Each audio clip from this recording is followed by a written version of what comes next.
Over the years, I have seen pictures of Fort Rock, seen it from a distance, and seen it on maps. But I've never been there.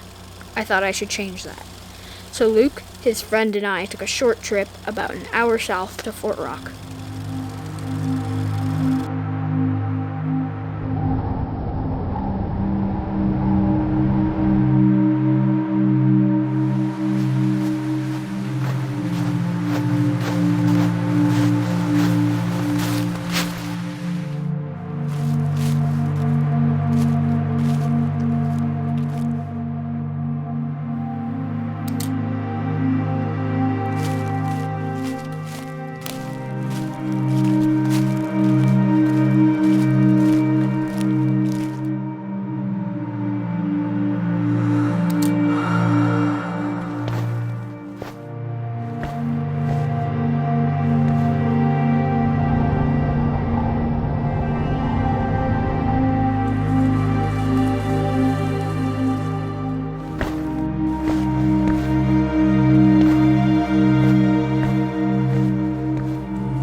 I was super amazed by Fort Rock and had a great time with Henry, Luke, and our dad.